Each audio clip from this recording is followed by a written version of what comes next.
이제 20억 아파트 명에 넘겨주시죠. 어머님, 저희가 잘 모실게요. 아들은 뇌경색으로 병상에 누운 어머니의 무릎 위에 부동산 증여 계약서를 펼쳐놓았습니다. 효심이라는 가장 완벽한 가면을 쓴 채 말이죠. 어머니는 말없이 서류를 받아들고 조용히 웃으며 도장을 찍어 주었습니다.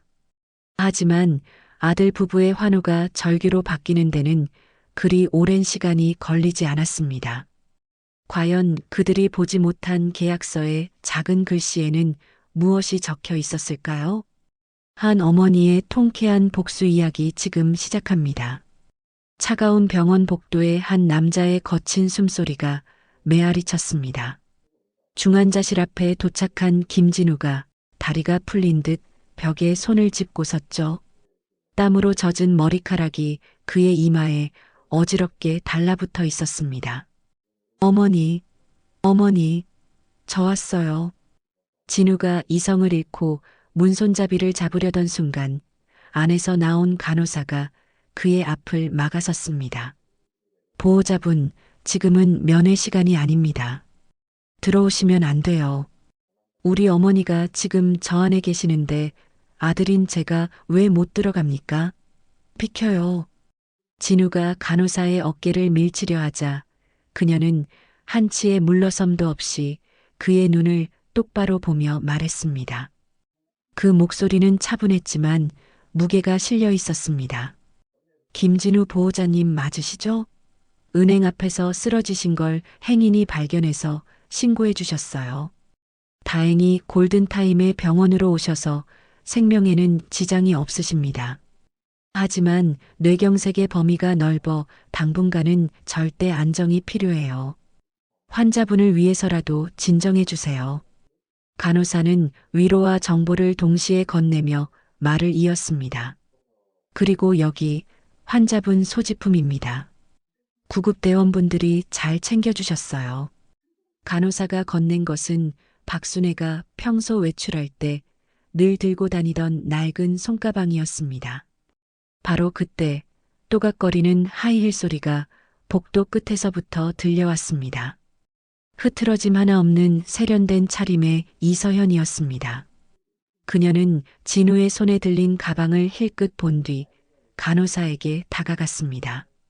그녀의 목소리는 불안한 남편의 것과는 달리 놀라울 정도로 침착했습니다. 그래서 위급한 상황은 넘겼다는 말씀이시죠? 의식은요? 후유증은 어떻게 될까요? 의식은 아직 없으세요. 깨어나셔도 의사소통이 당분간은 좀 어려울 수 있습니다. 재활 치료하면 괜찮아지실 거예요. 두통이나 어지러움증이 있을 수 있으니 환자분 옆에 꼭 계셔야 합니다. 간호사가 다른 호출에 자리를 비우자 서연은 진우의 팔뚝을 강하게 움켜쥐고 복도 구석으로 끌었습니다. 그녀의 눈이 중환자실 유리창 너머 생명유지장치에 둘러싸인 시어머니에게 고정되었습니다. 그녀가 속삭이는 목소리는 뱀처럼 차가웠습니다. 여보, 똑똑히 들어. 이럴 때일수록 우리가 정신 바짝 차려야 해. 지금 이 상황에 정신을 어떻게 똑바로 차려. 어머니가 은행 다녀오시는 길에 쓰러지셨다니 불행 중 다행인 줄 알아. 저 가방 구급대원이 안 챙겨왔으면 어쩔 뻔했어. 진우가 아내의 말을 이해하지 못하고 괴로운 듯 말했습니다. 서연아, 지금 어머니가 저러고 계시는데 그게 무슨 소리야? 그러니까 하는 말이잖아. 평소 어머니 성격에 저 가방 안에 뭐가 들었겠어? 인감도장, 통장, 신분증 전부 저 안에 있을 게 뻔하다고. 이럴 때일수록 우리가 정신 바짝 차려야지. 지금이 절호의 기회야. 도대체 무슨 말을 하는 거야? 진우는 서연의 말을 도통 이해할 수 없었습니다. 잘 들어. 어머님 집 지금 시세 보니까 20억이야. 20억? 그 아파트가 그렇게 올랐어? 그래, 이 바보야. 그 집 우리 명의로 돌려야 돼. 요즘엔 자식한테 안 물려주고 기부하고 다른 데 쓰고 그런 게 얼마나 많은 줄 알아? 자기는 내가 하자는 대로만 하면 돼. 어머님, 내가 잘 모실 테니까 걱정 말고, 알았어? 진우는 아무 대답 없이 고개를 끄덕였습니다. 일주일이 흘러 박순애는 일반 병실로 옮겨졌습니다. 그동안 재활 덕분에 조금씩 의사소통도 가능해졌죠. 진우는 어머니의 손가방을 침대 옆 서랍장에 고이 넣어두었죠. 박순애의 눈빛은 예전처럼 형형하게 살아있었습니다. 어머니, 기분이 어떠세요? 많이 좋아지신 것 같아요. 서연은 세상에서 가장 살가운 며느리라도 된 것처럼 정성껏 사과를 깎아 박순애의 입가에 가져다 댔습니다. 어머니, 제가 제일 달고 맛있는 걸로만 골라왔어요. 이거 드시고 얼른 기운 차리셔야죠. 아, 해보세요. 박순애는 그런 며느리 서연을 빤히 바라볼 뿐 입을 열지 않았습니다. 서연은 잠시 멋쩍은 표정을 짓더니 이내 준비해온 진짜 용건을 꺼냈습니다. 어머니, 그런데 걱정이에요. 병원비도 그렇고 앞으로 어머님을 어떻게 모셔야 할지 저희가 밤새 상의했어요. 맞아요, 어머니. 어머니 혼자 집에 계시게 할 수는 없어요. 저희가 모셔야죠. 진우가 서연의 눈짓에 마지못해 거들었습니다. 서연이 이때다 싶어 순애의 손을 덥석 잡으며 말을 이었습니다. 그래서 말인데요, 어머니. 이참에 저희랑 아예 합쳐서 사는 건 어떠세요? 그 집을 저희한테 증여해 주시면 저희가 세금 문제부터 관리까지 싹 처리하고 어머니는 아무 걱정 없이 저희 보살핌만 받으시면 돼요. 그 집은 저희가 끝까지 책임지고 모시겠다는 약속의 증표라고 생각해 주세요. 그게 진짜 효도 아니겠어요? 아들과 며느리의 말을 들은 순애의 눈빛이 순간 차갑게 굳었습니다. 재산을 넘겨달라는 말을 효도라는 말로 포장하는 그들의 속내가 훤히 보였습니다. 순애는 한참 동안 아들과 며느리를 번갈아 보았습니다. 그리고는 천천히 아주 힘겹게 말을 꺼냈습니다. 네, 내 가방 어디 있니? 진우가 조심스럽게 물었습니다. 가방요? 가방 서랍 안에 잘 뒀어요. 꺼내드릴까요? 박순애가 눈을 깜빡이는 것으로 대답을 대신했습니다. 진우가 서랍을 열자 간호사가 건넸던 바로 그 손가방이 있었습니다.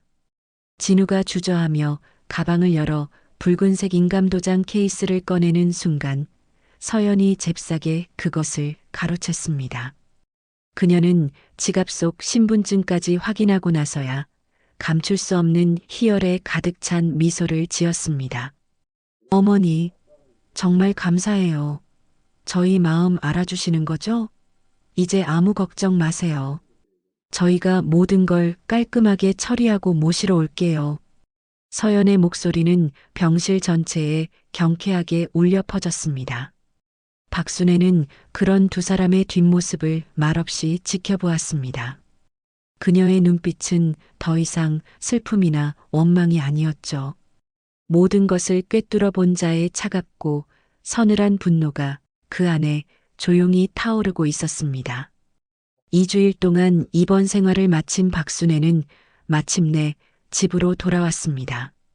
병원 소독약 냄새 대신 익숙한 집 냄새가 그녀의 코끝을 스쳤습니다. 하지만 그 익숙함 속에는 어딘지 모를 서늘한 긴장감이 흐르고 있었죠. 어머니, 집에 오시니까 어때요? 병원보다 훨씬 편하시죠? 이서연이 과장된 상냥함으로 휠체어를 밀며 거실로 들어왔습니다. 순애는 대답 대신 평생의 피와 땀이 서린 집안을 천천히 둘러보았습니다. 모든 것이 그대로였지만 이미 이곳은 더 이상 온전한 자신의 공간이 아닌 것만 같았습니다. 그녀가 힘겹게 입을 열었습니다. 내 집인데 꼭 남의 집에 온 것 같구나.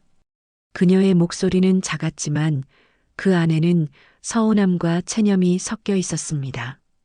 김진우가 애써 어머니의 말을 외면하며 휠체어 옆에 무릎을 꿇고 앉았습니다. 그의 얼굴에는 어색한 미소가 걸려 있었죠. 어머니, 그런 말씀 마세요. 저희가 앞으로 계속 여기서 평생 모실 거니까 걱정 마세요. 그래요, 어머니. 이제 아들, 며느리만 믿으시면 돼요. 저희가 어머니의 든든한 울타리가 되어 드릴게요. 서연이 말을 마치며 마치 마술사처럼 가방에서 서류 봉투 하나를 꺼내 들었습니다. 그녀의 얼굴에는 승리를 앞둔 장수처럼 비장함마저 서려 있었습니다. 어머니, 이거 좀 보세요. 어머니를 위해서 저희가 준비한 거예요. 서연이 순애의 무릎 위에 펼쳐놓은 것은 부동산 증여 계약서였습니다. 증여인 박순애, 수중인 김진우, 이서현라는 글자가 유난히 크게 눈에 들어왔습니다. 평생을 일궈온 20억짜리 아파트를 아들 부부에게 증여한다는 내용이었죠. 서연이 마치 대본을 읽는 연기자처럼 부드럽게 설명하기 시작했습니다. 어머니 혼자서는 이 큰 집 관리하시기 힘드시잖아요. 재산세니 뭐니 신경 쓸 것도 너무 많고요. 저희가 맡아서 하는 게 여러모로 편하실 것 같아서요. 진우도 옆에서 거들었습니다. 그의 목소리는 아내의 것보다 더 떨리고 있었습니다. 그냥 형식적인 절차일 뿐이에요, 어머니. 어차피 다 어머니 집인데 뭐 달라질 게 있겠어요. 박순애 여사가 말없이 서류를 받아들었습니다. 그녀는 작은 글씨로 빼곡하게 적힌 내용들을 마치 처음 글을 배우는 아이처럼 한자 한자 더듬어 읽어내려갔습니다. 그녀의 느린 손가락 움직임을 지켜보는 서연의 눈에는 초조한 기색이 역력했습니다. 어머님, 내용이 좀 어렵죠? 별거 아니에요. 그냥 저희가 어머님 재산을 잘 지켜드린다는 약속 같은 거예요. 여기 이 칸에 도장만 찍으시면 모든 게 끝나요. 서연이 인주를 열어 순애의 눈앞에 내밀었습니다. 서연아, 진우야. 사실 내가 오래전부터 이 집을 물려주고 싶었단다. 그래서 내가 준비한 증여 계약서가 있어. 네. 어머님께서 준비하셨다고요? 저희가 준비해왔는데. 이 계약서 읽어보렴. 이 집을 증여한다는 계약서가 맞으니 걱정 말고. 서연과 진우는 계약서를 받아들고 첫 장만 뚫어져라 쳐다보았습니다. 자신들이 준비한 서류와 별반 다를 게 없어 보였죠. 그들은 자신들이 준비한 계약서를 고집했다간 이 집을 못 받게 될 수도 있다는 불안감에 휩싸였습니다. 어머님, 어머님이 준비한 계약서에 도장 찍어주세요. 별반 다를 게 없네요. 언제 이런 걸 준비하셨어요? 감사해요, 정말로. 서류를 받아든 순애가 말없이 인감도장을 들었습니다. 잠시의 정적이 흘렀습니다.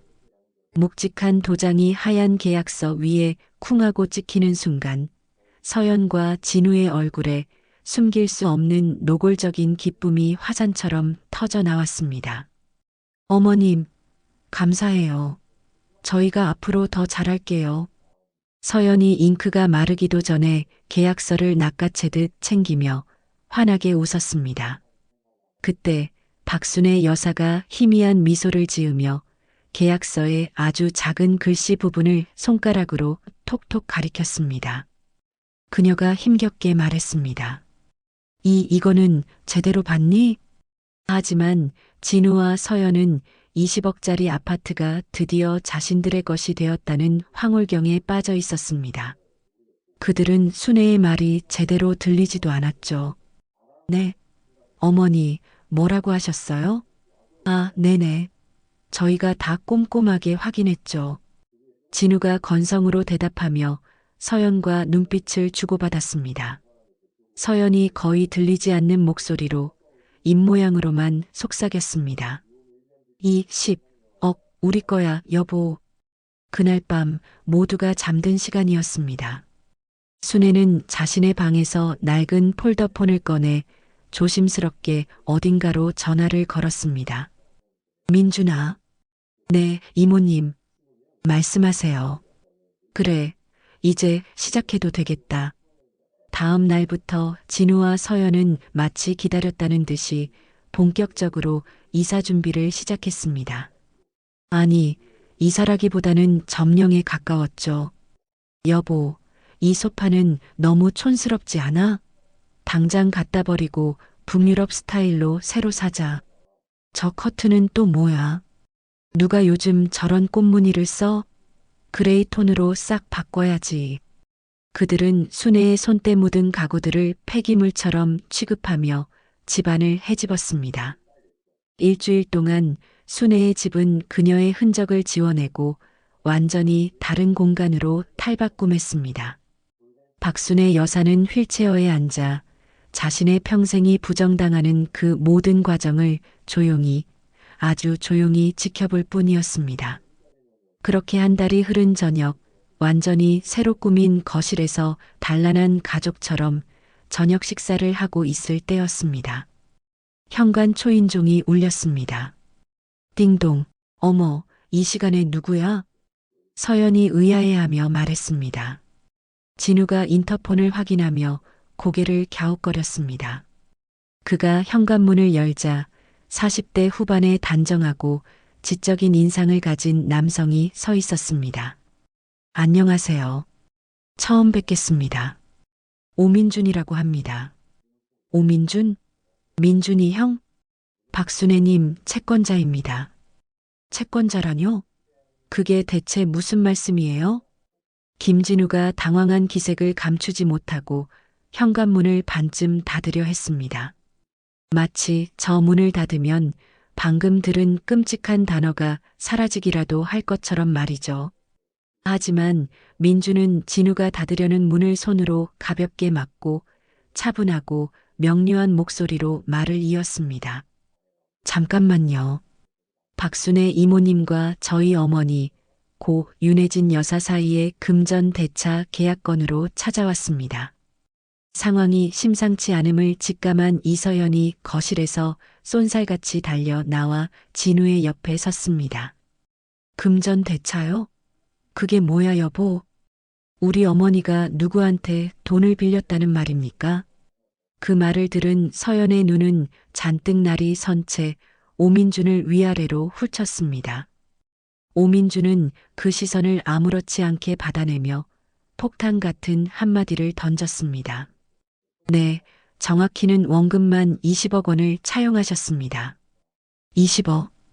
그 단어가 서연의 귓가에 박히는 순간 그녀의 얼굴에서 핏기가 싹 가셨습니다.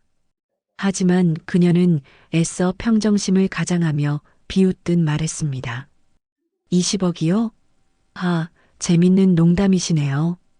어머님이 그 돈을 어디에 쓰신다고 20억을 빌려요.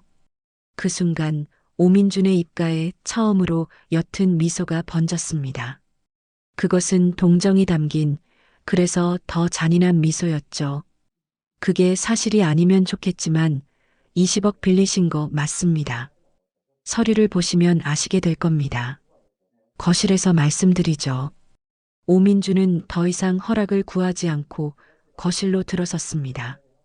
휠체어에 앉아있던 박순애 여사가 오민준을 보자 희미하게 미소를 지었습니다.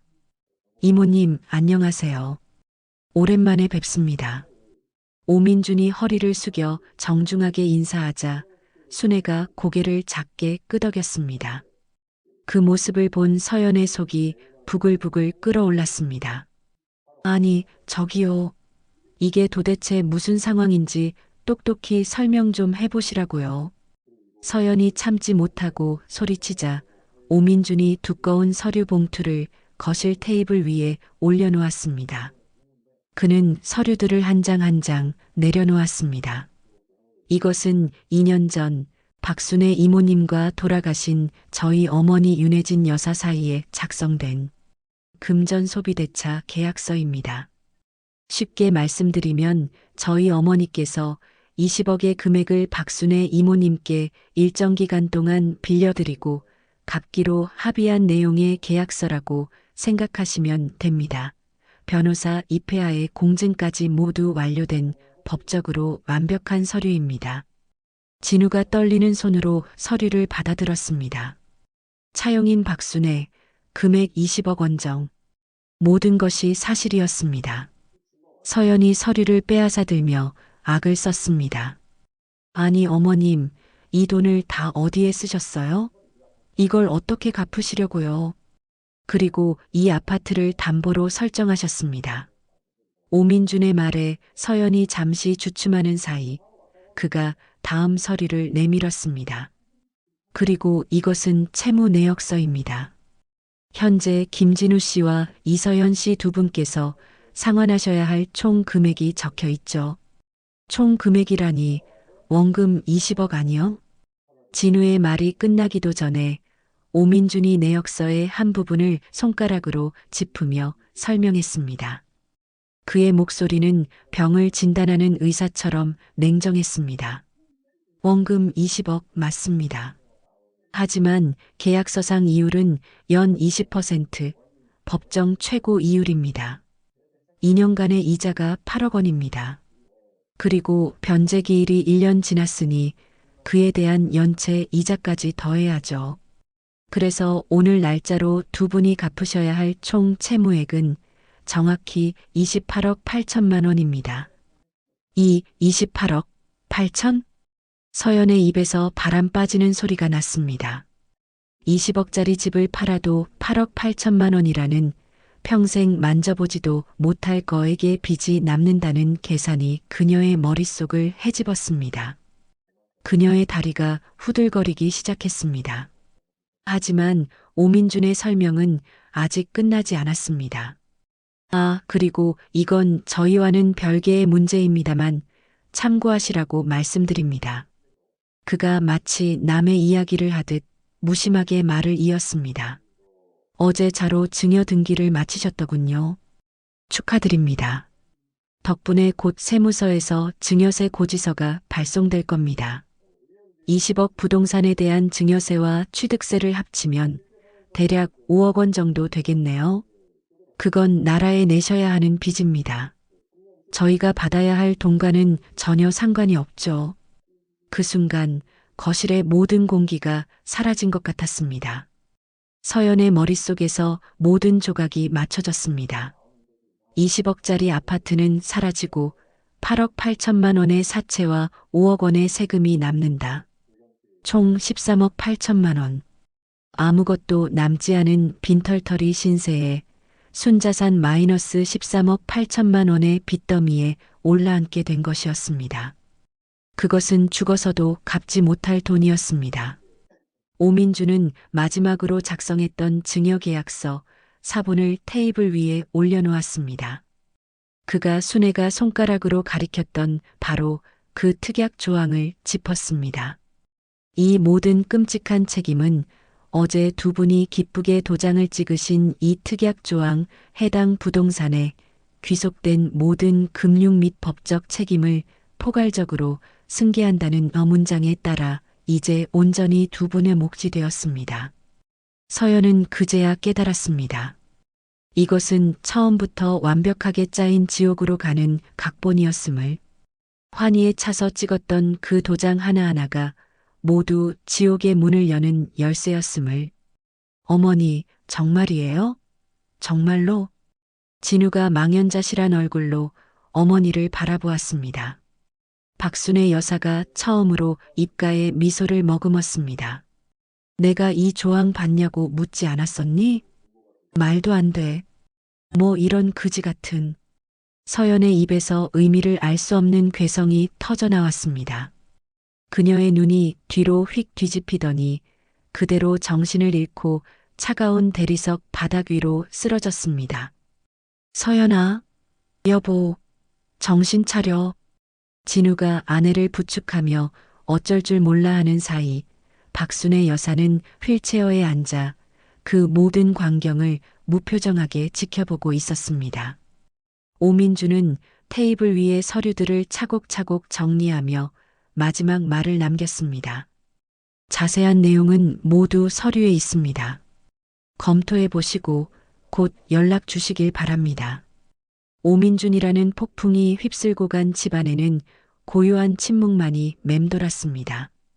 서연은 방으로 들어가 문을 꽝 닫아 걸고 안에서 울음 섞인 비명과 무언가 부서지는 소리가 희미하게 들려왔습니다.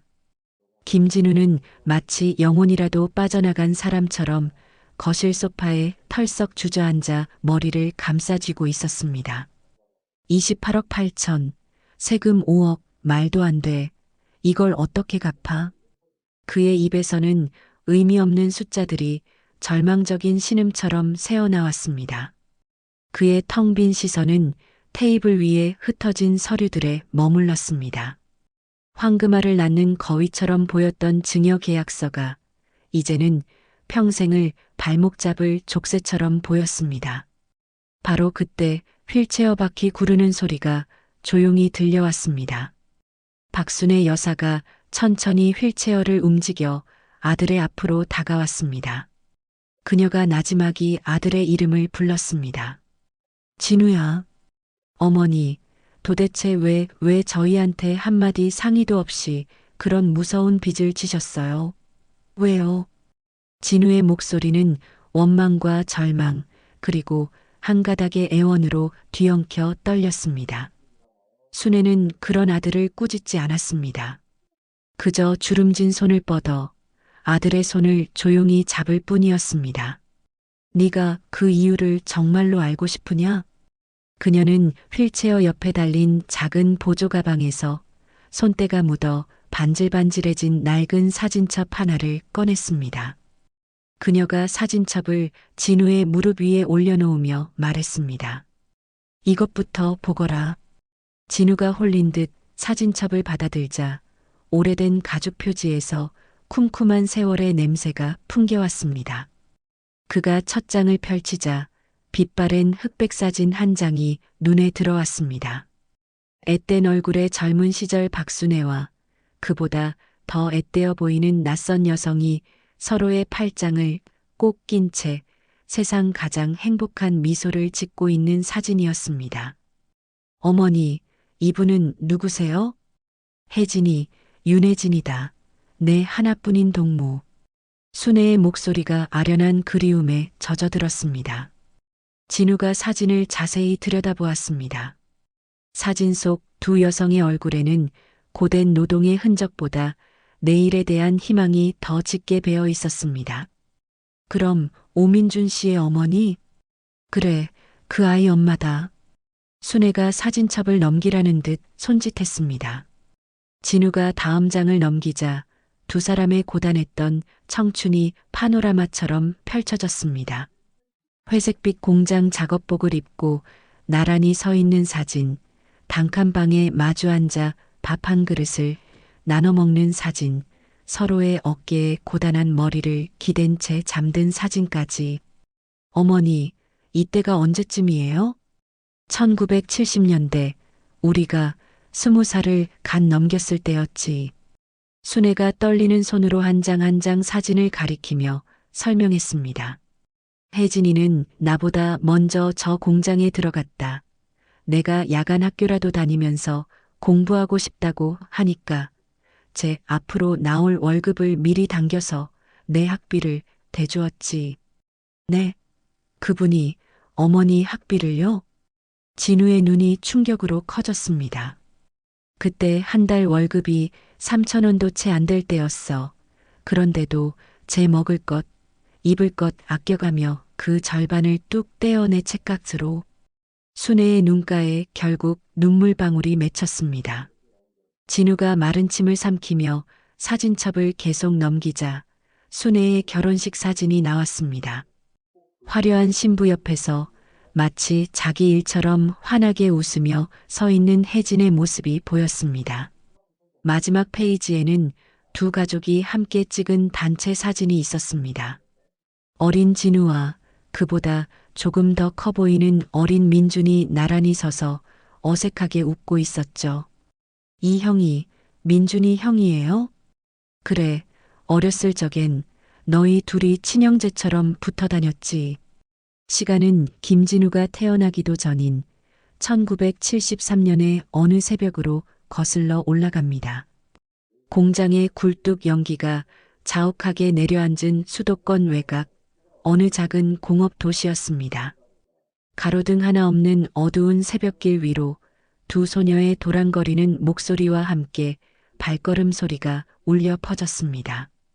19 동갑내기 박순애와 윤혜진이었습니다. 순애야, 옷 단단히 여며. 새벽 바람이 엄청 차다. 혜진이 시린 입김을 호호 불며 자신의 목도리를 풀어 순애의 목에 둘러주었습니다. 나는 괜찮아. 너야말로 어제 공장에서 밤새 철야하고 왔잖아. 피곤하지 않아? 나는 원래 잠이 없어서 괜찮아. 그것보다 너 감기 걸리면 너네 큰엄마한테 또 구박받을 거 아니야.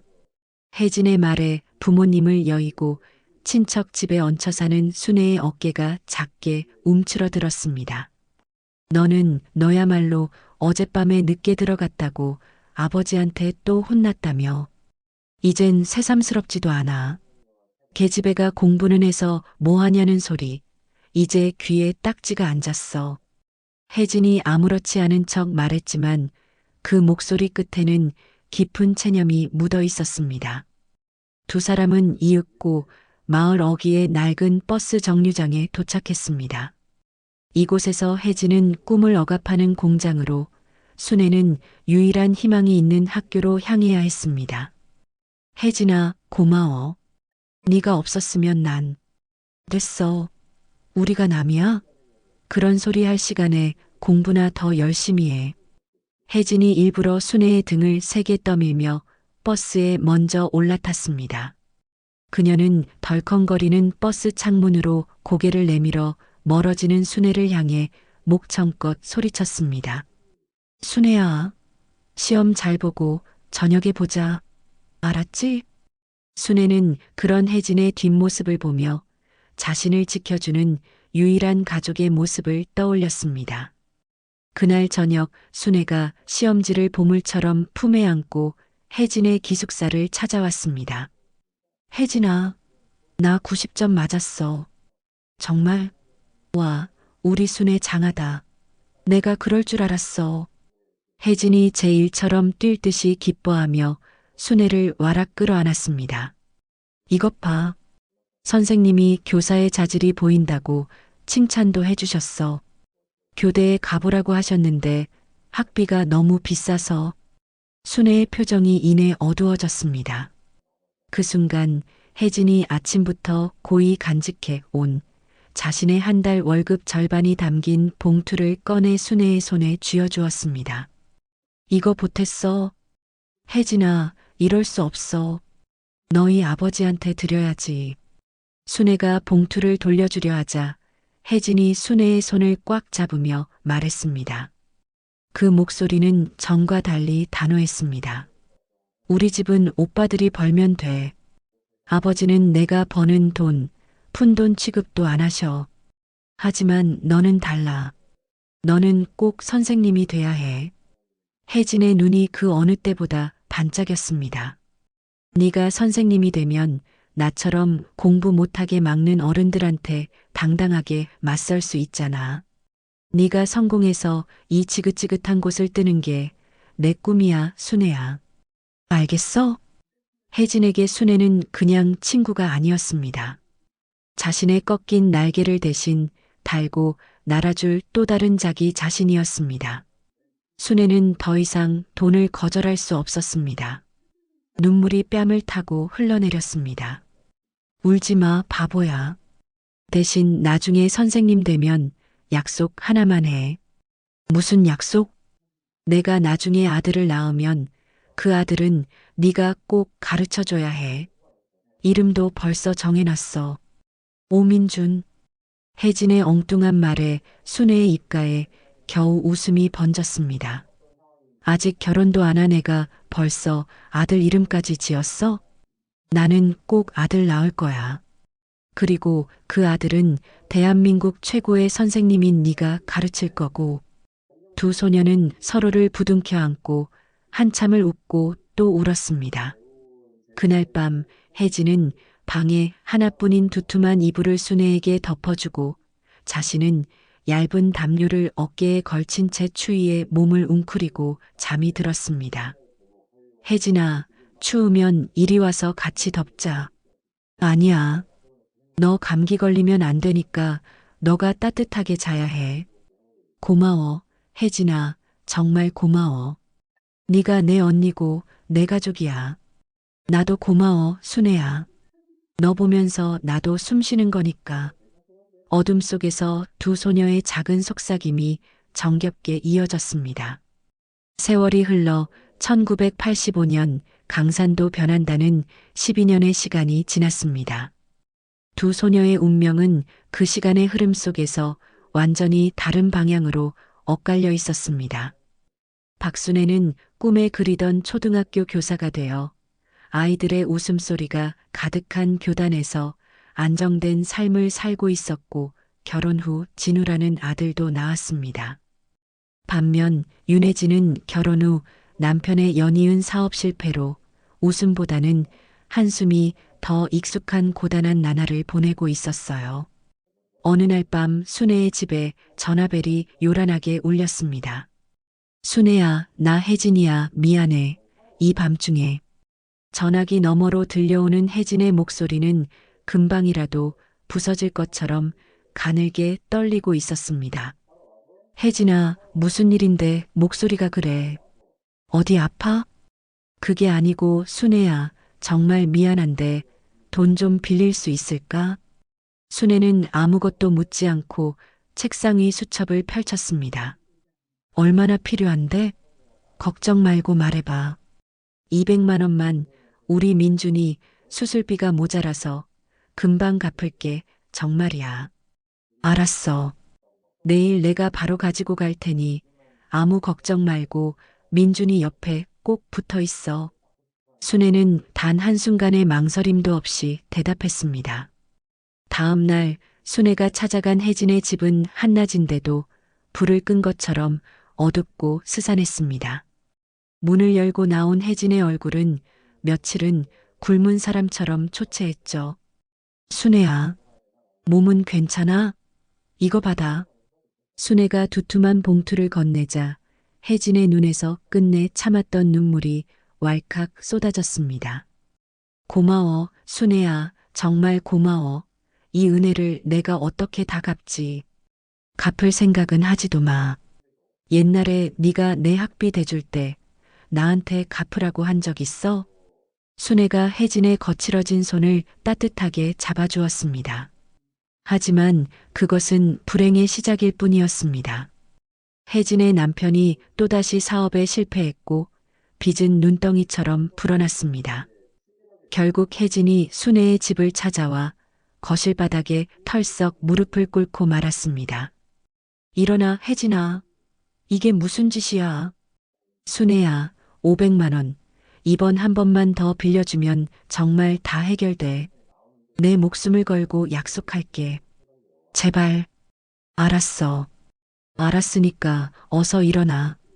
순애는 그 길로 은행으로 달려가 아들 진우의 이름으로 들어놓았던 적금까지 모두 해약해서 혜진의 손에 쥐어주었습니다.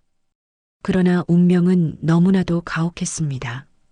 혜진의 남편이 빗길에 교통사고를 당해 중환자실에 입원하게 된 것입니다. 순애야, 나 이제 어떡하면 좋아. 치료비가 1,000만 원이래. 나 이제 어떡해.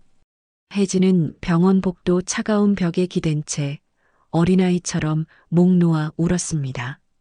순애는 그런 혜진을 말없이 끌어안고 등을 토닥여 주었습니다. 그날 밤 순애는 남편과 마주 앉아 무거운 이야기를 나눴습니다. 여보, 혜진이 우리가 도와줘야 해요. 여보, 우리도 진우 키우면서 사는 거 뻔히 알잖아. 쉽지 않은 거. 그래도 당신도 알잖아요. 혜진이가 저한테 어떤 친구였는지. 걔 아니었으면 지금의 나도 없었어요. 남편은 깊은 한숨을 내쉬며 고개를 끄덕였습니다. 결국 순애는 자신들이 사는 집을 담보로 대출을 받아 혜진을 도왔습니다. 하지만 그 모든 노력에도 불구하고 혜진의 남편은 끝내 세상을 떠나고 말았습니다. 장례식 날 혜진은 넋이 나간 사람처럼 울음조차 터뜨리지 못했습니다. 혜진아, 괜찮아, 괜찮을 거야. 모르겠어. 순애야, 나 정말 아무것도 모르겠어. 걱정 마. 민준이는 내가 책임질게. 걘 내 아들이나 마찬가지야. 걱정 마. 순애야, 미안해. 나 때문에 내 인생까지 망가지는 것 같아서 정말 미안해. 바보 같은 소리. 우리가 남이야? 순애가 옛날 혜진이 자신에게 했던 말을 눈물 속에서 똑같이 되돌려 주었습니다. 그 후로 순애는 정말로 민준을 친아들처럼 거두었습니다. 자신의 살림이 어려워져도 민준의 학비와 생활비를 먼저 챙겼습니다. 어느 날 중학생이 된 아들 진우가 불퉁한 얼굴로 순애에게 물었습니다. 엄마, 왜 민준이 형만 맨날 새 옷 사주고 나는 형이 입던 헌 옷만 입어야 돼? 순애는 아들의 투정에 마음이 아팠지만 애써 웃으며 아들의 머리를 쓰다듬었습니다. 우리 아들 속상했어? 민준이 형은 아버지가 안 계셔서 마음이 더 힘들거든. 그러니까 우리가 더 챙겨줘야 하는 거야. 그래도 이건 너무하잖아. 나중에 크면 우리 진우도 다 이해하게 될 거야. 엄마 마음을. 순애는 아들의 작은 투정을 나무라지 않았습니다. 그저 언젠가 아들이 이 깊은 인연의 무게와 우정의 약속을 이해해주기만을 간절히 바랄 뿐이었습니다. 시간은 현재로부터 2년 전으로 거슬러 올라갑니다. 혜진이 췌장암으로 세상을 떠나고 계절이 두어 번 바뀐 가을, 순애는 아들 내외의 서늘한 본심을 확인하고야 말았습니다. 화창한 주말 오후 순애는 아들 내외가 예약한 고급 레스토랑에 앉아 있었습니다. 어머니, 이거 드셔보세요. 이 집이 스테이크가 정말 맛있어요. 며느리 서연이 살갑게 웃으며 값비싼 스테이크를 정성껏 잘라 순애의 접시에 올려주었습니다. 아들 진우 역시 연신 아내를 칭찬하며 분위기를 띄웠죠. 우리 서연이가 어머니 기력 보충해드려야 한다고 일부러 제일 좋은 데로 예약했어요. 효심 하나는 끝내주죠? 순애는 오랜만에 받아보는 아들 내외의 극진한 대접에 어색하면서도 한편으로는 마음 한구석이 따뜻해지는 것을 느꼈습니다. 혜진을 떠나보낸 후 부쩍 외로움을 타던 참이었기에 그들의 관심이 가뭄의 단비처럼 느껴졌습니다. 화기애애한 식사가 끝나갈 무렵 서연이 화사하게 웃으며 말했습니다. 어머니, 저는 잠시 화장 좀 고치고 올게요. 몇 분 후 순애 역시 잠시 바람을 쐴 겸 자리에서 일어났습니다. 레스토랑 복도를 지나 화장실로 들어서는 순간 안쪽 칸에서 익숙한 목소리가 들려왔습니다. 새어나오는 웃음소리와 대화 내용에 순애는 자기도 모르게 그 자리에 걸음을 멈췄습니다. 며느리 서연이었습니다. 응, 나 지금 시어머니랑 같이 있어. 오늘 내가 크게 한턱 쐈지. 분위기 아주 좋거든. 이제 슬슬 본론으로 들어가서 한번 꼬셔보려고. 순애는 자신의 귀를 의심했습니다. 심장이 차갑게 내려앉는 기분이 들었죠. 서연의 통화는 계속되었습니다.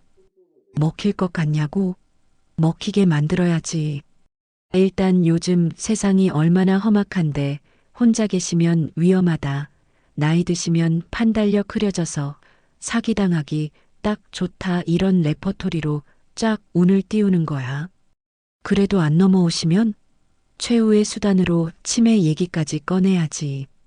어머님 요즘 진짜로 깜빡깜빡 하신다니까? 진짜 치매일 수도 있어. 서연의 목소리에는 차가운 계산과 조소가 섞여 있었습니다. 상식적으로 생각해봐.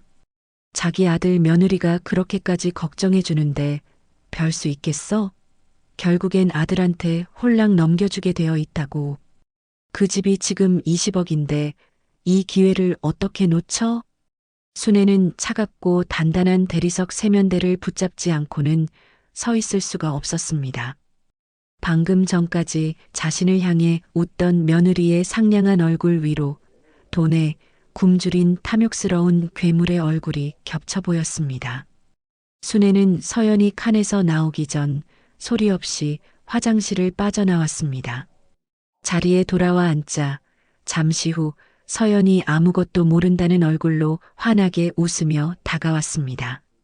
그리고 그녀는 순애가 방금 화장실에서 들었던 그 끔찍한 대사를 토시 하나 틀리지 않고 읊기 시작했습니다. 어머니, 저희가 다 어머니 걱정돼서 드리는 말씀인데요. 요즘 세상이 참 험하잖아요. 어머니 혼자 계시다가 무슨 일이라도 생기면 어떡해요. 진우가 기다렸다는 듯 아내의 말을 거들었습니다. 맞아요, 어머니. 서연이 말이 틀린 건 아니에요.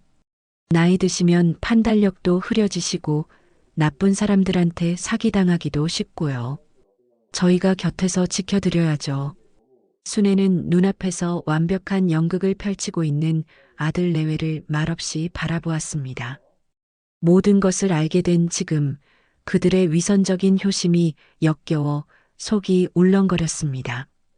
순애는 애써 평정을 유지하며 지친 목소리로 말했습니다. 너희들 마음은 잘 알겠다. 생각할 시간을 좀 다오. 며칠 후 순애는 굳은 결심을 한 얼굴로 어느 빌딩의 문을 열었습니다. 문에는 법무법인 정의 대표 변호사 오민준이라는 명패가 선명하게 빛나고 있었습니다. 사무실 안 말끔한 정장 차림으로 서류를 보던 성공한 변호사 민준이 순애를 보고 버선발로 달려나왔습니다. 이모님, 어쩐 일로 여기까지 직접 오셨어요. 연락 주셨으면 제가 찾아뵈었을 텐데요. 민준은 순애에게는 더 이상 빚진 친구의 아들이 아니라 세상에서 가장 든든한 아들이었습니다.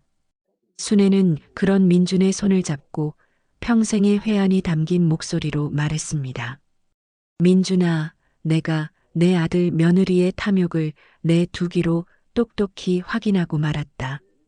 그녀의 눈빛이 칼날처럼 번뜩였습니다. 나 좀 도와다오. 내 평생의 약속을 지킬 수 있도록. 오민주는 이모인 순애가 겪었을 충격과 배신감에 차마 쉽게 입을 떼지 못하고 있었죠. 순애는 민준이 따라준 따뜻한 차를 마시지도 못한 채 떨리는 목소리로 레스토랑에서의 일을 자세히 털어놓았습니다. 그저 돈이 탐나는 것이라 생각했다. 사람이니까 그럴 수 있다고 애써 이해해 보려고 했다. 순애의 목소리가 서럽게 잠겨 있었습니다. 헌데 아니었어. 내가 치매에 걸리기만을 기다리고 있더구나. 내 정신이 온전치 못하게 되면 그때를 노려내 모든 것을 빼앗을 계획을 내 아들 녀석과 며느리가 세우고 있었던 게야. 드라마에서나 봤는데 진짜 내 자식이 그럴 줄은. 순애의 눈에서 끝내 눈물이 흘러내렸습니다. 그것은 슬픔의 눈물이라기보다 처절한 분노와 회한의 눈물이었습니다. 민준이 자리에서 일어나 순애의 곁으로 다가가 조용히 무릎을 꿇었습니다. 그는 순애의 주름진 손을 자신의 두 손으로 따뜻하게 감쌌습니다. 이모님은 제게 어머니나 다름없는 분이십니다. 어머니가 돌아가신 뒤에도 이모님이 계셔서 제가 세상에 혼자가 아니라고 생각하며 버텼습니다. 이제 제가 이모님을 지켜드릴 차례입니다. 성공한 변호사의 얼굴 위로 어릴 적 순애의 보살핌을 받던 어린 민준의 모습이 겹쳐 보였습니다. 방법을 찾아줄 수 있겠니, 민준아? 가장 간단한 방법은 유언 공증을 받아두시는 겁니다. 이모님 재산 전부를 제게 상속한다고. 아니다. 순애가 단호하게 민준의 말을 잘랐습니다. 내가 유언을 남겨도 법이 아들놈한테 무조건 떼어주게 되어 있는 몫이라는 게 있다더구나. 고작 그거라도 받겠다고 내 아들 녀석이 소송을 걸고 물고 늘어지면 결국엔 진흙탕 싸움이야. 난 너를 그런 험한 꼴에 휘말리게 하고 싶지 않다. 민주는 순애의 깊은 마음에 잠시 생각에 잠겼습니다. 단순히 재산을 지키는 것을 넘어 민준이 상처받지 않게 하려는 순애의 마음을 읽었기 때문입니다. 잠시 후 민준의 눈빛이 그 어느 때보다 진지하고 날카롭게 빛났습니다. 이모님, 방법이 아주 없는 것은 아닙니다. 다만 이모님의 마음이 아주 독해지셔야 합니다. 그게 뭐니 민준아? 아예 이모님 재산을 서류상으로 영원으로 만드는 겁니다. 민준이 제안한 계획은 대담하고 충격적이었습니다. 이모님 아파트를 담보로 은행에서 시세만큼의 돈 20억을 대출받으십시오. 은행에서는 그만큼은 안 나올 겁니다. 사채까지 써서라도요. 제가 모든 법률 절차를 안전하게 처리해 드리겠습니다. 대출을 받으라고? 네. 그럼 이모님께는 20억짜리 아파트를 담보로 동시에 20억짜리 빚이 생깁니다. 재산은 사실상 없는 것과 마찬가지가 되죠. 아드님 내외가 아무리 탐내도 가져갈 수 있는 재산 자체가 사라지는 겁니다. 순애는 민준의 말을 쉽게 이해할 수 없었습니다. 그럼 대출받은 그 20억은 어찌하고? 그 돈이 바로 이모님의 진짜 유산이 되는 겁니다. 제가 이모님과 아드님 모르게 세상 누구도 찾을 수 없는 곳에 안전하게 관리해 드리겠습니다. 그리고 아드님 내외가 지금처럼 재산을 달라고 조르면 못 이기는 척 증여를 해주시는 겁니다. 그들은 아파트에 빚이 있다는 사실은 꿈에도 모를 테니까요. 순애는 숨을 죽인 채 민준의 말을 들었습니다. 그것은 자신의 아들을 상대로 평생을 쌓아온 모든 것을 거는 위험한 도박이었습니다. 순애는 잠시 눈을 감았습니다. 그리고 순애가 천천히 눈을 떴습니다. 그녀의 눈빛에는 더 이상 망설임이 없었습니다. 그렇게 하자. 순애의 결심에 민주는 조용히 일어나 서류들을 준비하기 시작했습니다. 순애는 민준이 내민 서류 위임장 위에 자신의 이름을 적고 도장을 찍었습니다. 그것은 단순히 서류에 서명하는 행위가 아니었습니다. 자신의 핏줄이 내민 탐욕의 칼날에 맞서 평생의 약속으로 빚어낸 방패를 드는 선전포고였습니다. 모든 계획은 바로 그날 시작되었습니다. 그렇게 시작된 순애의 마지막 계획은 그녀가 병상에 눕고 아들 내외가 탐욕에 덫에 스스로 걸려들면서 폭풍 같은 일막을 내렸습니다. 채권자 오민준의 등장은 견고해 보였던 그들의 성에 거대한 균열을 만들었습니다. 그리고 이제 어머니가 보여준 사진첩을 통해 모든 것을 알게 된 아들 진우는 분노와 죄책감이라는 두 개의 무거운 조명 아래 홀로 서 있었습니다. 오민준이 다녀간 지 꼬박 하루가 지난 깊은 밤이었습니다. 이서형과 김진우가 수억 원을 들여 화려하게 꾸민 거실에는 값비싼 가구들이 무색하게 느껴질 정도의 냉랭한 침묵만이 감돌았습니다. 정말 미쳐버리겠네. 당신 어머니 도대체 왜 그런데? 잘 모시겠다고 했잖아. 서연은 신경질적으로 와인잔을 비워내며 대리석 바닥을 또각또각 걸어 다녔고 그 소리는 진우의 신경을 날카롭게 긁었습니다.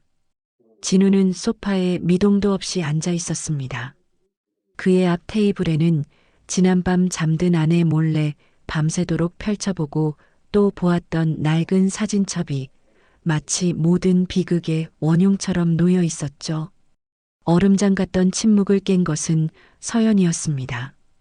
그녀가 마시던 와인잔을 테이블에 탁 내려놓으며 남편을 비꼬듯 말했습니다. 그래서 이제 어쩔 셈이야? 그 낡아빠진 사진첩에서 14억 갚을 방법이라도 튀어나온대? 얼굴꼴이 꼭 나라라도 잃은 장수 같네. 아주. 진우가 아내의 말에 테이블 위에 사진첩을 거칠게 밀어내며 소리쳤습니다. 당신도 한번 똑똑히 봐. 이게 우리 어머니의 실체고 동시에 내가 어떤 대접을 받으면서 살아왔는지에 대한 증거니까. 그는 떨리는 손으로 사진첩의 한 페이지를 가리켰습니다. 빛바랜 흑백 사진 속 공장 작업복을 입은 앳된 두 여인의 모습이었습니다. 진우의 목소리에 날이 서기 시작했습니다. 어머니 친구 혜진 아주머니래. 이분 때문에 우리 어머니가 교사가 될 수 있었던 거래. 그래서 평생을 빚갚는 마음으로 사셨다고. 심지어 내가 헌 옷 입고 다닐 때 민준이 형은 새 교복을 사입혔다는 말도 안 되는 편지까지 있더라고. 이게 정상적인 엄마가 친아들한테 할 짓이라고 생각해? 난 평생을 저 사람의 아들을 위해 희생당하고 살았던 거야. 그의 목소리 끝에는 어머니의 우정을 위해 자신은 늘 뒷전이었다는 사실에 대한 배신감이 묻어났습니다. 진우의 눈에는 혜진이 순애를 위해 희생했던 시간은 잊혀진 지 오래였죠. 서연은 그런 남편의 분노를 보고 그가 완벽히 자기 편이 되었다고 확신했습니다. 그녀는 남편의 분노에 기름을 부으며 그것을 더 큰 탐욕의 도구로 삼으려 했습니다. 그것 봐, 내 말이 맞지? 시어머니는 당신보다 그 오민준을 더 아꼈던 거야. 평생을 당신 등골 빼서 그 집안 먹여 살린 거라고. 그래놓고 이제 와서 그 변호사랑 짜고 우리한테 빚까지 떠넘겨. 이건 그냥 사기가 아니라 배신이야, 배신. 서연의 눈이 섬뜩하게 빛났습니다. 그녀는 이제 승기를 잡았다는 듯 의기양양하게 외쳤습니다. 잘 됐어. 이건 명백한 사기 증여야. 당장 변호사 선임해서 증여 무효 소송 걸고 그 오민준 모시기 변호사도 사기죄로 콩밥 먹이자고. 감히 누굴 상대로 사기를 쳐? 그 말을 들은 진우의 얼굴은 눈물과 분노, 그리고 지독한 자기 혐오로 뒤엉켜 있었습니다. 사기? 그래, 당신 말이 맞을지도 몰라. 어머니는 나보다 민준이 형이 먼저였으니까. 평생을 나한테 희생만 강요했으니까. 억울하고 분하다고. 진우의 절규가 텅 빈 거실을 울렸습니다. 그러나 그는 이내 스스로를 향해 더 큰 목소리로 외쳤습니다. 그런데 우리도 어머니 등쳐먹으려고 했잖아. 억울하다고 어머니 재산 뺏으려고 했던 우리가 정당하다는 건가? 당신이나 나나 다 똑같은 괴물이야. 이제 와서 누가 누굴 탓해? 그는 테이블 위의 사진첩을 가슴에 끌어안았습니다. 어머니에 대한 원망과 그런 어머니마저 배신하려 했던 자신에 대한 혐오가 그의 안에서 격렬하게 충돌했습니다. 당신 말이 맞는 건지 아니면 내가 평생을 잘못 살아온 건지 이제는 정말 하나도 모르겠어. 당신 정말 무서운 사람이야. 서연은 그런 남편의 모습을 마치 처음 보는 사람인 양 차갑게 쏘아보았습니다. 웃기고 있네. 본인도 같이 한 일이면서. 자신의 완벽한 계획에 유일한 흠집을 내려는 남편의 나약한 양심이 그녀는 경멸스러워 견딜 수가 없었죠. 두 사람의 신뢰에 그리고 탐욕으로 뭉쳤던 부부관계에 첫 번째 균열이 생기는 순간이었습니다. 두 사람의 격렬한 다툼 이후 집안의 공기는 팽팽한 활시위처럼 아슬아슬했습니다. 김진우와 이서연은 같은 공간에 있으면서도 서로를 없는 사람처럼 취급했죠. 대화는 사라졌고 눈빛조차 마주치지 않았습니다. 나를 잘못 건드렸다는 걸 뼈저리게 깨닫게 해줄게. 며칠 후 이서연은 자신이 아는 변호사 중 가장 비싸고 가장 승률이 높다는 법무법인의 문을 열었습니다. 빌딩 최상층에 위치한 사무실의 거대한 통창 너머로 도시의 풍경이 장난감처럼 펼쳐져 있었습니다. 차가운 대리석과 유리로 꾸며진 응접실은 서연의 야망처럼 화려하고 냉정했죠.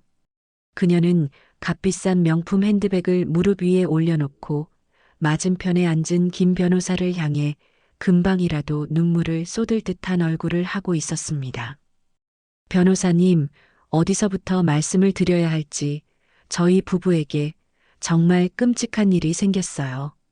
서연은 손수건으로 눈가를 찍어내는 완벽한 비련의 여주인공을 연기하고 있었습니다. 김 변호사가 노련하게 그녀를 안심시키며 물었습니다. 괜찮습니다, 사모님. 마음 편히 처음부터 차근차근 말씀해 주십시오. 남편 되시는 김진우 씨를 대신해서 오신 거라고요? 네, 저희 남편은 너무 착하고 심성이 여려서 지금 큰 충격으로 몸져 누워 있어요. 그래서 보다 못한 제가 이렇게 용기를 냈습니다. 서연이 잠시 말을 멈추고 슬픔을 억누르는 듯 심호흡을 했습니다.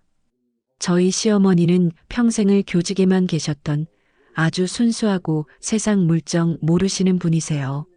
저희 부부는 그런 어머님을 늘 걱정하며 지극정성으로 모셨습니다. 그런데 김 변호사가 그녀의 말에 집중하며 고개를 끄덕였습니다. 그런데 저희 시어머니께는 평생을 기생충처럼 빌붙어 살던 친구분이 한 분 계셨어요. 저희는 그것도 모르고 그저 어머니의 오랜 동무련이 생각했죠. 서연은 순애와 혜진의 숭고했던 우정을 한순간에 추악한 기생관계로 둔갑시켰습니다. 그 친구분은 이미 돌아가셨지만 문제는 그 아들입니다. 저희 어머님 도움으로 유학까지 다녀오고 번듯한 변호사가 되었죠. 바로 오민준 변호사라고 변호사님도 아실지 모르겠네요. 김 변호사의 눈썹이 살짝 올라갔습니다. 오민준 변호사라면 잘 알죠. 업계에서도 아주 실력 좋기로 유명한 친구입니다. 바로 그 사람이 저희 시어머니를 꼬드긴 겁니다. 평생을 저희 시어머니께 받은 은혜를 저희 재산을 통째로 가로채는 것으로 갚으려고 한 거죠. 서연의 목소리가 격앙되기 시작했습니다. 저희 어머님이 최근에 뇌경색으로 쓰러지셨어요. 몸도 성치 않고 판단력도 흐려진 상태셨죠. 바로 그때를 노려 오민준 변호사가 저희 어머님을 찾아온 겁니다. 그리고는 아파트에 20억 빚이 있다는 사실은 쏙 숨긴 채 아픈 몸을 연기하며 저희 부부에게 증여를 강요했어요. 강요라고요? 네. 저희 남편은 착해 빠져서 아픈 어머니의 마지막 소원인가 싶어 덜컥 서명을 했고요. 효심을 이용한 거죠. 저희의 착한 마음을 이용해서 20억짜리 아파트가 아니라 14억짜리 빚더미를 떠넘긴 겁니다. 변호사님, 이게 말이 되나요? 이건 명백한 사기 아닌가요? 김 변호사는 잠시 생각에 잠겼습니다. 그는 서연의 이야기 속에 몇 가지 비어있는 부분이 있다는 것을 눈치챘지만 굳이 지적하지 않았습니다. 오히려 그의 눈은 승리의 가능성을 발견하고 날카롭게 빛났습니다. 사모님, 말씀을 들어보니 민법상 기망에 의한 증여계약으로 볼 소지가 충분합니다. 상대방이 변호사라는 점이 좀 까다롭긴 하지만 증여 과정에서 채무의 존재를 고의로 숨겼다는 점만 입증하면 승산은 있습니다. 재미있는 싸움이 되겠군요. 김 변호사의 말에 서연은 드디어 연기를 멈췄습니다. 그녀의 눈에서 눈물이 감쪽같이 사라졌고 얼굴에는 차갑고 단단한 표정이 떠올랐습니다. 변호사님, 저는 그냥 증여만 무효로 만들고 싶은 게 아니에요. 그녀의 목소리가 뱀처럼 낮고 섬뜩하게 가라앉았습니다. 저를 기만한 시어머니와 그 뒤에서 모든 것을 조종한 오민준, 두 사람 모두 사기죄로 고소해서 감옥에 보내고 싶어요. 그리고 저희 부부가 받은 정신적 충격에 대한 위자료까지 뜯어낼 수 있는 건 전부 뜯어낼 겁니다. 가능하겠어요?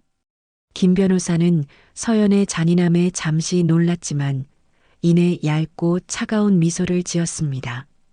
그는 이런 종류의 의뢰인에게 익숙했습니다. 물론입니다, 사모님.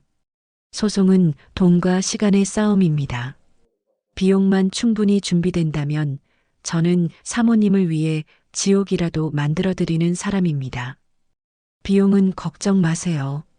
성공 보수도 원하시는 만큼 챙겨드리죠.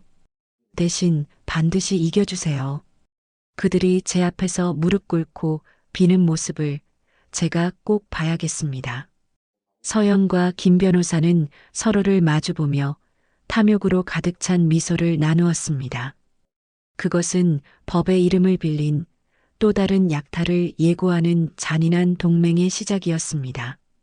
며칠 후 서연이 외출해서 돌아와 빳빳한 대봉투를 거실 테이블 위에 던지듯 내려놓으며 말했습니다. 이제 진짜 시작이야. 법원에서 온 소장. 그녀는 서류의 앞면을 손가락으로 톡톡 두드렸습니다. 그곳에는 선명한 글씨로 사건의 당사자들이 적혀 있었습니다. 원고 이서연, 피고 박순애, 오민준. 그리고 당신은 이제 내 유일한 증인이고. 진우는 그 글자들을 보며 아무 말도 하지 못했습니다. 서연이 그런 남편에게 다가와 귓가에 뱀처럼 속삭였습니다. 정신 똑바로 차려. 법정에서 딴소리하기만 해.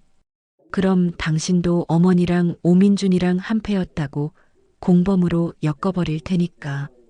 그녀가 나지막이 웃으며 쐐기를 박았습니다. 우린 한 배를 탔다고 김진우 씨. 그날 밤 서연은 거실에서 변호사와 통화하며 승리를 확신하는 목소리로 웃고 떠들었습니다. 네, 변호사님. 증거는 차고 넘쳐요. 명백한 사기죠. 이길 수밖에 없는 싸움이라니까요. 아내의 목소리가 문틈으로 희미하게 들려왔습니다. 진우는 귀를 막고 싶었지만 그럴 수 없었죠. 그는 불도 켜지 않은 어두운 방 안에서 어머니의 사진을 멍하니 바라보았습니다. 원망과 죄책감이 뒤섞여 그의 마음은 지옥과도 같았습니다. 어머니, 대체 왜? 그는 괴로운 마음에 서재에 놓인 어머니의 낡은 경대를 무의식적으로 열었습니다. 어머니의 손때 묻은 빗과 작은 장신구들 사이에 자물쇠로 잠긴 낡은 오동나무 상자가 있었습니다. 이게 뭐지? 진우는 경대 아래쪽에 테이프로 붙여진 작은 열쇠를 발견하고 홀린 듯 상자를 열었습니다. 상자 안에는 묵주와 빛바랜 사진 몇 장, 그리고 그의 이름이 적힌 낡은 편지 봉투 하나가 들어 있었습니다. 어머니의 익숙한 글씨체였습니다. 내 사랑하는 아들, 진우에게. 진우의 심장이 쿵 내려앉았습니다. 그는 떨리는 손으로 편지를 꺼내 펼쳤습니다. 어머니의 눈물 자국인 듯 얼룩진 편지 위로 그녀의 진심이 모습을 드러냈습니다. 진우가 나지막이 편지를 읽어 내려가기 시작했습니다. 진우야, 이 편지를 네가 언젠가 읽게 된다면 엄마는 아마 내 곁에 없거나 있어도 없는 것과 마찬가지인 상태일 게다. 그의 목소리가 미세하게 떨려왔습니다. 다음 문장을 읽는 그의 눈시울이 뜨거워졌습니다. 먼저 미안하다는 말부터 해야겠구나. 네가 어릴 적 엄마가 민준이 형만 더 챙긴다고 많이 서운했었지. 헌 옷만 입혔던 거, 친구들 앞에서 기죽게 만들었던 거, 단 하루도 잊지 않고 엄마는 늘 미안했다. 진우의 입에서 작은 신음이 터져 나왔습니다.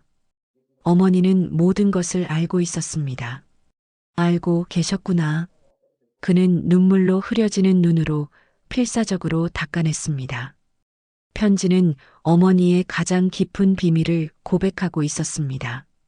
하지만 진우야, 엄마에게는 갚아야 할 목숨 같은 빚이 있었단다. 네가 보고 자란 엄마의 삶은 사실 혜진 이모가 내게 선물해준 두 번째 인생이었어.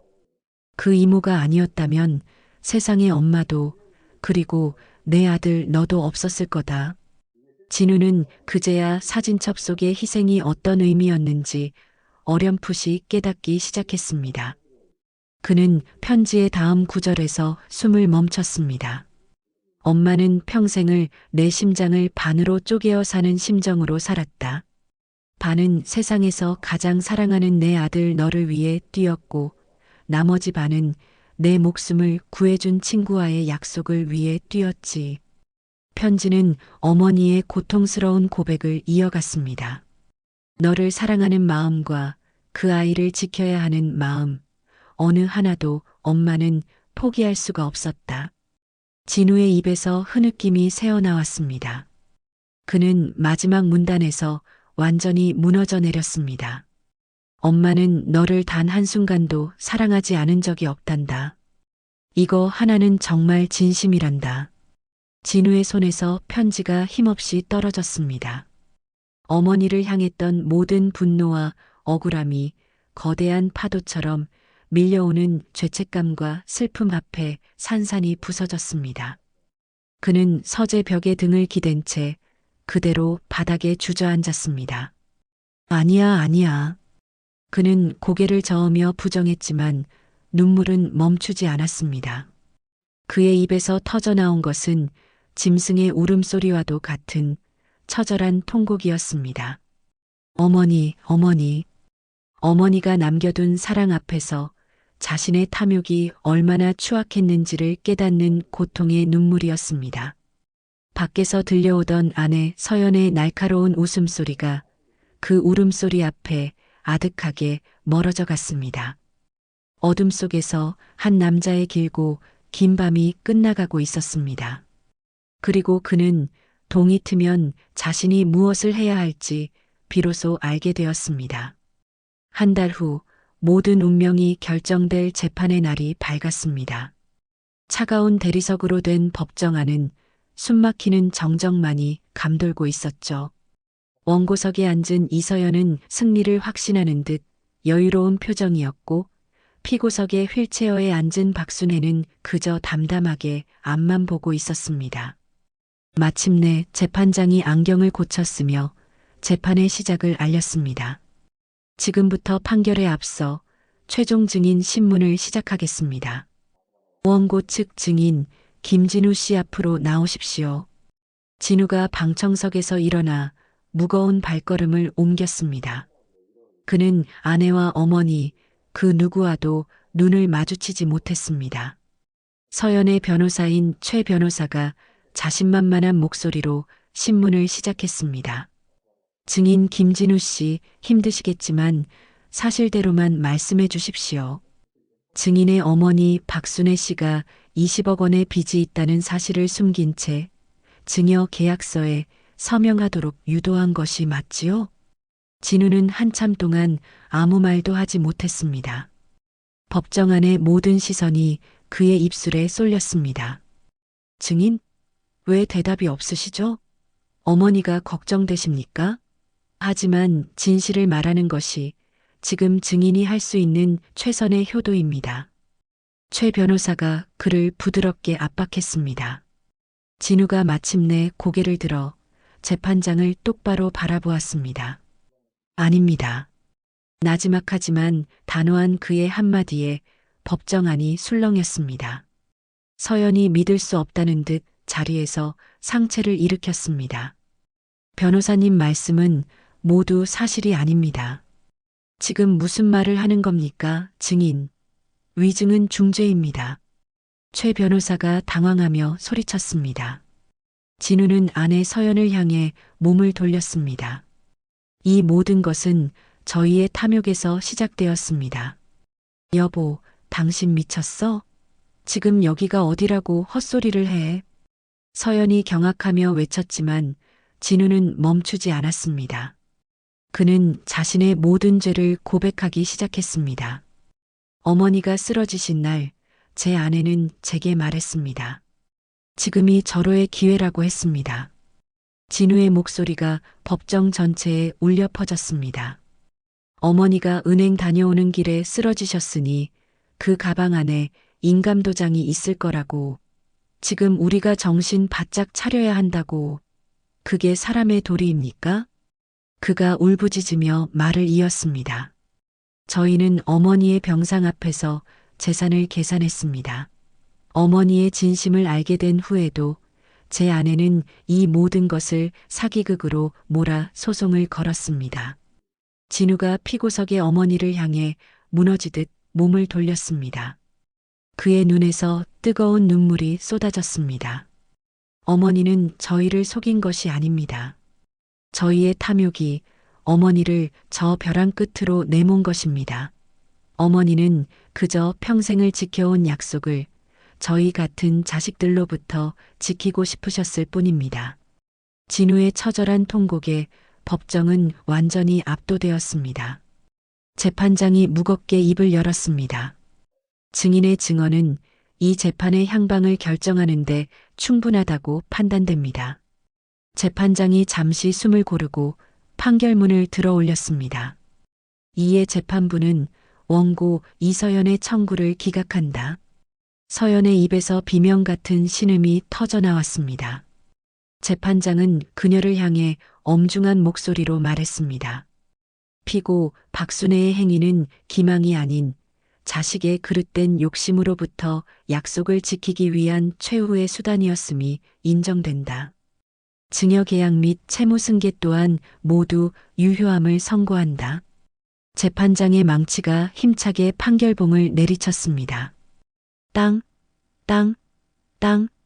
재판이 끝나고 법정이 소란스러워지는 순간 서연이 진우에게 달려들었습니다. 그녀가 이성을 잃고 그의 뺨을 세차게 후려쳤습니다. 짝! 이 무능하고 멍청한 인간. 내 인생을 망쳐도 유분수지. 결국 내 엄마 편을 들어. 진우는 뺨을 감싸 쥔 채 아무 말도 하지 않았습니다. 그의 눈에는 더 이상 분노나 억울함이 아닌 깊은 슬픔만이 고여 있었습니다. 20억은커녕 14억 빚더미에 앉게 생겼잖아. 다 너 때문이야. 그깟 낡은 편지 하나에 넘어가서 이 꼴을 만들어. 우리가 잘못한 거야. 당신 탐욕 때문에 시작된 일이라고. 진우의 나지막한 대답에 서연이 코웃음을 쳤습니다. 탐욕? 너는 깨끗한 척하지 마. 누구보다 좋아했잖아. 이제 와서 양심 있는 척, 정의로운 척, 역겨워 죽겠네. 그녀는 가방에서 미리 준비해온 듯한 이혼 서류를 꺼내 진우의 가슴팍에 던졌습니다. 하얀 서류들이 눈처럼 흩날리며 바닥으로 떨어졌습니다. 너 같은 인간이랑은 단 하루도 못 살아. 위자료는 저 빚으로 퉁치는 줄 알아. 평생 그 빚이나 갚으면서 내 엄마랑 오순도순 잘 살아봐. 서연은 마지막까지 악담을 퍼붓고는 뒤도 돌아보지 않고 인파 속으로 사라졌습니다. 진우는 바닥에 흩어진 서류들을 멍하니 내려다보았습니다. 한순간에 아내와 집, 그리고 거액의 빚과 평생 씻을 수 없는 죄책감만 남았습니다. 계절이 4번 바뀌는 동안 많은 것들이 제자리를 찾아갔습니다. 한때 온 가족의 욕망이 들끓었던 20억짜리 아파트는 결국 법원 경매를 통해 새 주인을 찾아갔죠. 그 경매에 참여한 오민주는 합법적인 절차를 통해 아파트의 소유권을 취득했습니다. 그는 예전의 화려한 가구들을 대부분 덜어내고 순애의 손때 묻은 낡은 가구 몇 개를 다시 들여놓았습니다. 어느 주말 저녁 그는 낯익은 거실 소파에 앉아 어딘가로 전화를 걸었습니다. 이모님, 저예요. 네, 오늘은 일찍 들어왔어요. 그의 목소리는 따뜻했습니다. 저녁은요? 진우 형이 와서 해준다고요? 다행이네요. 그럼 맛있게 드세요. 같은 시간 김진우는 배달 오토바이 위에 앉아 헬멧을 벗고 땀을 닦고 있었습니다. 그의 삶은 화려했던 과거와는 정반대의 위치에 서 있었죠. 그때 주문한 음식이 늦었다며 가게 주인이 고객에게 고개를 숙이는 모습이 보였습니다. 아이고, 손님, 정말 죄송합니다. 배달이 조금 늦었죠? 이게 지금 몇 분이나 늦었는지 알아요? 다 식었잖아요. 진우가 오토바이에서 내려 함께 고개를 숙였습니다. 정말 죄송합니다, 손님. 오는 길이 많이 막혔습니다. 제가 책임지고 바로 다시 가져다 드리겠습니다. 정말 죄송합니다. 그의 허리 숙인 사과에는 예전에는 찾아볼 수 없었던 진심이 담겨 있었습니다. 1년 후 가을, 어느 한적한 동네의 작은 빌라. 박순애는 예전보다 훨씬 작지만 햇살이 가득 들어오는 거실에서 화초에 물을 주고 있었습니다. 그녀의 얼굴에는 그늘 대신 평온한 미소가 자리하고 있었죠. 주말을 맞아 아들 김진우가 어머니를 찾아왔습니다. 그는 더 이상 값비싼 옷을 입고 있지 않았지만 그의 얼굴은 지난 1년 중 가장 편안해 보였습니다. 어머니, 점심 드셔야죠. 제가 솜씨 좀 부려봤습니다. 진우가 서툰 솜씨로 차린 소박한 밥상을 내왔습니다. 예전에는 상상도 할 수 없었던 풍경이었죠. 아이고, 우리 아들 다 컸네. 이제야 사람 굿이라는구나. 순애가 농담 섞인 칭찬을 하며 따뜻하게 웃었습니다. 진우는 말없이 밥 위로 가장 큰 생선살을 발라 올려주었습니다. 순애가 아들의 거칠어진 손을 보며 안쓰럽게 물었습니다. 일이 고되지는 않고 밥은 잘 챙겨 먹고 다니는 게야. 그럼요. 땀 흘리고 먹는 밥이 얼마나 맛있는데요. 예전엔 이런 맛을 전혀 몰랐어요. 진우가 멋쩍게 웃으며 대답했습니다. 그는 모든 법적 책임을 지고 개인회생을 신청했고 지금은 배달 일을 하며 빚을 갚아나가고 있었습니다. 몸은 고됐지만 마음은 그 어느 때보다 가벼웠습니다. 어머니, 이따 오후에 시간 괜찮으세요? 왜? 어디 가려고? 진우의 조심스러운 물음에 순애가 고개를 들었습니다. 민준이 형한테서 연락 왔어요. 같이 혜진 아주머니 찾아뵈었으면 좋겠다고요. 그가 말을 이었습니다. 저도 그래도 괜찮을까요, 어머니? 그럼 당연히 같이 가야지. 혜진이가 보면 아주 좋아할 게다. 그들이 도착한 곳은 따스한 가을볕이 내리쬐는 어느 야트막한 언덕의 묘원이었습니다. 윤혜진의 작은 봉분 앞에 순애와 진우 그리고 민준이 나란히 섰습니다. 민준이 조용히 국화꽃을 내려놓고 술을 따르며 잠들어 있는 어머니에게 말했습니다. 어머니, 저 왔어요. 이모님은 제가 잘 모시고 있으니 아무 걱정 마세요. 그가 진우를 돌아보며 옅은 미소를 지었습니다. 그리고 진우 형도요. 이제 다 괜찮아졌어요, 어머니. 그러니 하늘에서 편히 지켜보세요. 순애가 휠체어에 앉아 사진 속 친구의 얼굴을 어루만지듯 바라보며 말했습니다. 혜진아, 나왔다. 우리 민준이 아주 훌륭하게 잘 컸지? 그리고 우리 진우도 이제야 철이 좀 들었어. 네가 하늘에서 도와준 덕분인가 보다. 한참을 망설이던 진우가 마침내 무릎을 꿇고 혜진의 봉분 앞에 고개를 숙였습니다. 그의 목소리가 작게 떨렸습니다. 아주머니, 저 진우예요. 제가 다 잘못했습니다. 평생을 저희 어머니와 아주머니께서 쌓아 올린 그 귀한 것들을 제가 전부 망칠 뻔했습니다. 정말 죄송합니다. 그가 일어나 말없이 어머니의 주름진 손을 가만히 잡았습니다. 그 작고 거친 손의 온기 속에서 그는 자신이 잃어버린 것과 그리고 비로소 얻게 된 것을 깨달았습니다. 나레이션이 진우의 마음을 대변하듯 조용히 흘러나왔습니다. 그가 그토록 탐냈던 20억짜리 아파트는 사라졌습니다. 화려했던 삶도 곁을 지키던 아내도 모두 떠나갔죠. 하지만 그는 비로소 알게 되었습니다. 어머니, 이제 그만 가시죠. 진우가 어머니의 휠체어를 부드럽게 돌렸습니다.